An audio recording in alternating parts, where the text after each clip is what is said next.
Four older ladies make a trip to the Super Bowl in 80 for Brady. A family is taken hostage and forced to make an impossible decision in Knock at the Cabin. And Hugh Laurie is a talking cat working for a Pied Piper scam in The Amazing Maurice. All this and more is being released this weekend.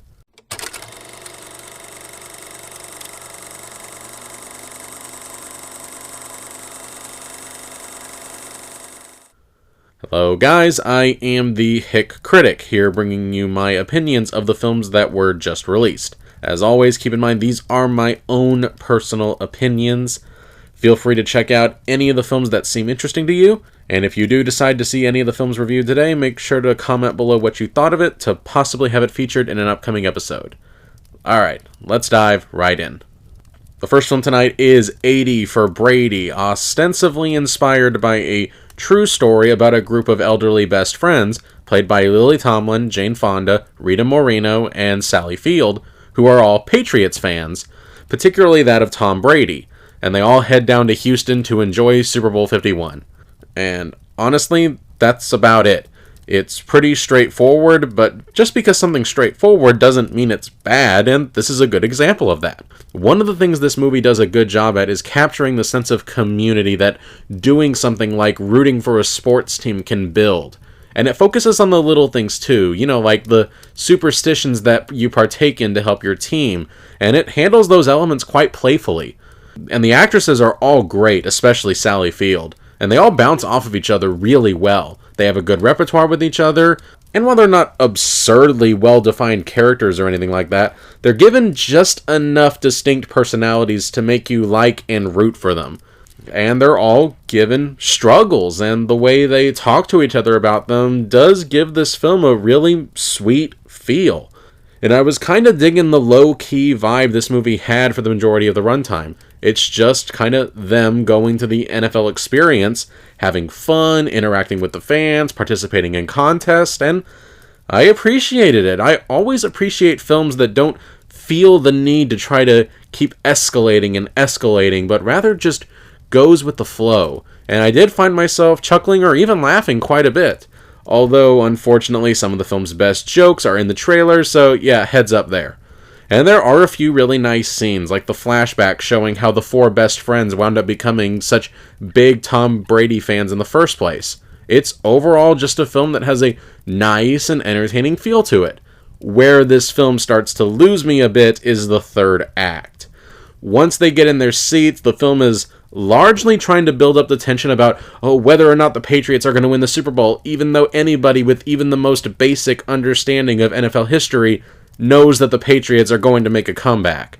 And this is also when the film does go a little bit too far with the Hollywoodization of the story. The stuff that you know for a fact was invented for the film, wherein the ladies somehow manage to get into the play caller booth, and Lily Tomlin manages to have this long speech with Tom Brady through his earpiece in which she tells him her story about how he inspired her, and yeah, there are definitely moments where you can tell Tom Brady is a producer on this project, and this is one of them. Now, it's not like the film's third act is atrocious filmmaking. There are still funny moments and funny interactions in here. It's just not quite as strong as the first two acts. But even when this film is not really at its best, it still manages to be quite pleasant. This is the kind of film where you can take your parents or your grandparents to. It's likable, charming, and even has just a hair of an edge to it. 80 for Brady gets a half-full shot. Next up is the new M. Night Shyamalan film Knock at the Cabin, a film that, in my opinion, is his best since Split. Based on the novel The Cabin at the End of the World by Paul Tremblay, the film tells the story of a gay couple played by Jonathan Groff and Ben Aldridge, and their adopted daughter played by Kristen Cui, who is vacationing in a remote cabin in the woods when they're approached by four strangers, played by Dave Bautista, Nikki Amuka Bird, Abby Quinn, and Rupert Grint. The strangers force their way into the cabin and take the family hostage. They're told that the apocalypse is imminent, and the only way to prevent it is if the family willingly chooses to sacrifice one of their own. One thing that stood out to me about this film was that, for such a tight, claustrophobic story, the camera and directing work are continually effective and always interesting without being showy. This film is very well shot, including a standout moment that involves a chase scene being conveyed through a long take. Shyamalan has been behind the camera for over 2 decades by this point, and it's clear that the man knows how to make a shot communicate precisely what he wants to communicate. The film also does an incredible work at building the sense of dread and unease from the film's incredible opening credit sequence and onwards. Now, where Shyamalan has struggled in the past is with plot and dialogue. And even though the plot here feels outlandish and could have gone off the rails if mishandled, this is Shyamalan essentially going back to the basics. The story, as outlandish as its core premise is pretty straightforward, and I think the limited scope of having about 85 to 90% of this film taking place inside the cabin forces Shyamalan to stay on track and not get overly ambitious. This is a thriller with absolutely no fat. The film's flow and pacing is simply impeccable. And that, along with the general uneasiness that oozes throughout every single moment, this is a film that had my rapt attention. Now, in terms of the decision to have the couple be a gay couple, I actually think it adds a level of dimension to the story. It makes it more difficult for the intruders to try to convince them that the apocalypse threat is real, since the two of them assume that they're attacking them just because they're gay, and it also makes it harder to predict who might end up getting selected if they decide to go through with it, since, if it was a husband and wife, you would know who they would pick to kill, so this actually does help heighten the tension. So yeah, there is actually a purpose in having them be a gay couple, to the point that I don't think the story would have worked as well if it was a straight couple. Although, bizarrely, we see almost no physical affection between the two, even when it feels like that there should be. Maybe it was a plot and character decision, but it was more likely a marketing decision. Neither are positive or negative, by the way, that's just something that I noticed. The performances, for the most part, are okay, but the one standout performance by far is Dave Bautista, given the best work of his acting career. He makes you believe every single word that is coming out of his mouth, and he also sells the pain that his character is going through and being forced to do this thing that he doesn't actually want to do. Now, is the film flawless? Of course not. There's a few bizarre dialogue moments that even the best Shyamalan films are plagued with. The characters perhaps aren't as well defined as they could have been. There's one shot that just looked completely out of focus for some reason, and that was really distracting. And there's a connection that one character has with another that, in the grand scheme of things, feels pretty pointless. I'm not sure why it was included. The strangers, for some reason, also never decide to tie up the little girl, even after she gives them a reason to, which, yeah, that was also kind of weird. And the ending, yeah, it is rather predictable. And as an aside, just to be clear, I did not read the book this film is based on. I'm not sure if the book has many passionate defenders or not, although based on the plot synopsis I read and the changes that were made, I can see a lot of fans from the book really disliking or even hating this film. But, on the flip side, if you disliked or hated the book, you might actually enjoy this version of the story. Just something to consider. But as a film in and of itself, I greatly enjoyed myself. It's terse, technically immaculate, and it kept me on the edge of my seat for the overwhelming majority of the runtime. Knock at the Cabin gets a full shot. Also, as another quick aside, the second trailer reveals way too much. Especially when the first trailer does exactly what a good trailer should do. Draw you in with curiosity without spoiling anything. So yeah, sorry, I just wanted to rag on the second trailer for a little bit. Next up is the new British animated film that has finally managed to work its way over to the States, The Amazing Maurice. Based on the book by the same name by Terry Pratchett, the film follows Maurice, a talking cat voiced by Hugh Laurie, who helps run a Pied Piper type scam with a young piper named Keith, voiced by Himesh Patel, who go town to town with a group of talking mice to scam people out of their money. But they wind up biting a bit more than they can chew when they discover that their next potential target is a town that possesses a dark secret that could threaten them all. If there was ever a film that was too self-aware, it would be this film. And there's no better exemplification of this problem than with the character of Melissa, voiced by Emilia Clarke, who's essentially a bookworm who drags herself along for the ride because she wants to be the hero of her own story.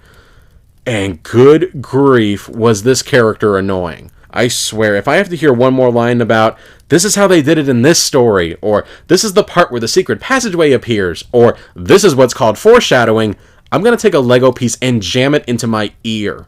The meta commentary from the characters isn't really funny or insightful or meaningful, and it actually makes the film worse with it being brought up at the most inopportune times. So I don't know why it's in here. And the ironic thing is that for a movie where the characters do nothing but prattle on about stories and their structure and how they operate, this film's own story is a total mess. There is just so much jammed in here, and the film tries to do way too much. The film has to juggle so many different characters and try to establish their motivations and what their goals are, and I'm not kidding when I say that characters will end up getting the shaft for really long stretches of time. Maurice, who is supposed to be the main character by the way, winds up disappearing from the story for like 20 minutes at one point. And there was a subplot that was started and then kind of abandoned and then suddenly brought back sometime later, and by that point I'd actually already forgotten about it. Now, to be fair, a lot of the film's elements are things that I would like to see and I think are good in principle. I like the idea of a Pied Piper scam. I like the idea of a rat hive mind. I like the idea of having a character who thinks that she's in a story but doesn't fully grasp the seriousness of the situation they're in. But the movie can't really decide on where its focus should be, so nothing really feels like it's actually happening. It just feels like a string of scenes and nothing else. Now, most of the scenes aren't bad, the voice acting is alright, and the animation is good, so it's not like this is an eyesore. This isn't really a broken film. It's competent enough at times. It's just that it feels like the script really needed to be hammered out more to try to mingle all the elements with more cohesion and grace. Because as is, everything just clashes together. Honestly, I'm not even really sure this succeeds at being an effective kids movie. The film's story is actually kind of confusing for a young audience, and it's not even really that funny. I think I laughed at one joke, maybe two, in this entire film, and the audience that I saw the film with didn't really laugh all that much at it either. The only thing in its favor is that, well, it actually does have a couple of creepy moments, far more so than I was actually expecting. Especially the final fight scene that actually had a few instances that made me squirm a little bit. But then again, Puss in Boots: The Last Wish was also a family film that had more than a few creepy moments, and it did those better, and it was a better film in general. So I would just as sooner recommend that film. I guess if this was on a streaming service and there's nothing else on, it's harmless enough, but this is a prime example of a film that is not quite the sum of its parts. The Amazing Maurice gets a half-empty shot.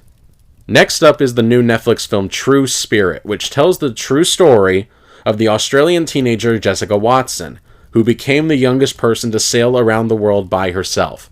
And I am more than happy to report that yes, Netflix did actually manage to put out a good film for once. It definitely helps that this film is based on a true story, and one that's actually quite interesting and compelling. It captures so much about the human experience. The desire to achieve something, the desire to want to explore, and the desire to achieve your dream even when others are telling you that it's impossible.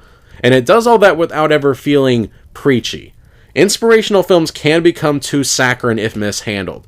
But thankfully the director and co-screenwriter Sarah Spillane knew how to handle the material, knew what she needed to focus on, when she needed to, and she knew when she needed to pull back. Tegan Croft is truly outstanding in this film as the protagonist. She captures the tenaciousness just perfectly that one would expect from the real Jessica Watson. And she also handles the more emotionally draining scenes really effectively too.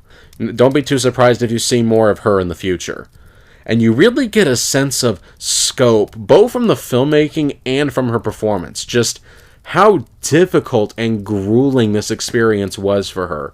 Not just because of the logistics and difficulties of sailing a boat and riding out several different storms, but also just from the isolation itself. So as the film comes to its conclusion, it just leaves you feeling this sense of accomplishment and the weight of how impressive and awe-inspiring this actually was. The climax in this film is also phenomenal. Like, it actually contains some real heart-pounding sequences, moments where I was on the edge of my seat, genuinely concerned by what was going to happen, even though I already knew what the outcome was going to be. You know a film is doing something right when it's able to do something like that. Now, in terms of problems, I would say some of the green screen's effects, particularly that of the night sky, are atrocious, and they do take you out of the moment when they pop up. There's an occasional background pop song that'll feel, out of place, and there's a few times where the film does fall back on old, tired cliches.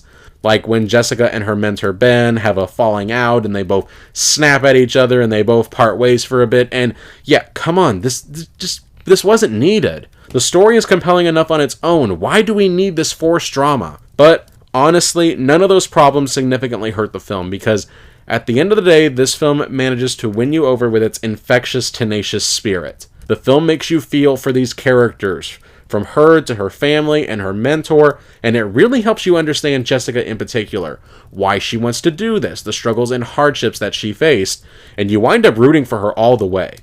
This isn't truly wonderful filmmaking, but especially for a straight-to-streaming family film, it is a really good, really rock-solid, inspirational adventure film.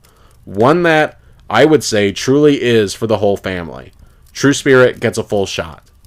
And our final film tonight is The Locksmith, a film that is 100% perfectly competent, but is so standard in terms of plot and characters that you'll more than likely just shrug your shoulders and go, why bother?